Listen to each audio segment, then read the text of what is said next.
एक बात साबित हुई है कि निजाम को पूरी तारीख में कभी इतना टफ आदमी नहीं मिला जो कुछ इमरान खान साहब ने साबित कर दिया।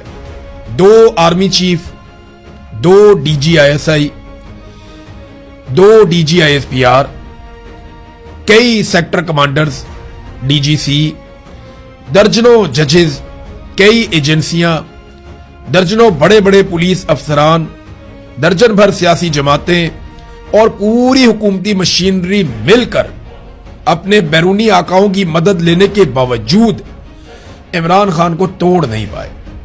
यह हकीकत है, इससे हम भाग नहीं सकते, जो मर्जी कर ले। अब आ जाए कुछ और चीजों पे जो पाकिस्तानियों ने देखा और इसका अंदाजा एस्टेब्लिशमेंट को भी हो गया। इमरान खान से बात करने का मकसद क्या है? बहुत सारे लोग ये जानना चाहते हैं ना कि जनाब कि सऊदी अरब ने कोई रोला डाल दिया है, कोई डोनाल्ड ट्रंप ने कह दिया है। नहीं, ऐसी कोई बात नहीं है। सऊदी अरब को तो काम है पाकिस्तान से, वो तो पाकिस्तान के साथ दिफाई मुआहदा कर रहा है, तो वो तो आसिम मुनीर साहब की हर बात मानेगा। वो अभी क्यों दबाव डालेंगे कि इमरान खान को बाहर निकालो?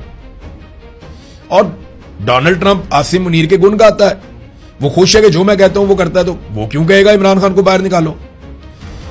कॉमन सेंस की बात है ना। इमरान खान को बाहर इसलिए निकालना पड़ेगा कि पाकिस्तान का पहिया चल ही नहीं रहा।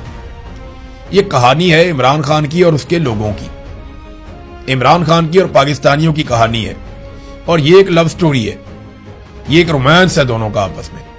ये एक 50-55 साल का ताल्लुक है जो खत्म ही नहीं हो रहा। एक लाजवाल ताल्लुक है इमरान खान का अपने लोगों के साथ। इमरान खान और उसके लोगों की कहानी है बस।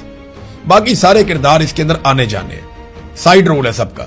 मेन किरदार 2 ही हैं, इमरान खान और उसके लोग। और ये आज भी वहीं डट कर खड़े हैं जहां ये खड़े थे 10 अप्रैल 2022 की रात को।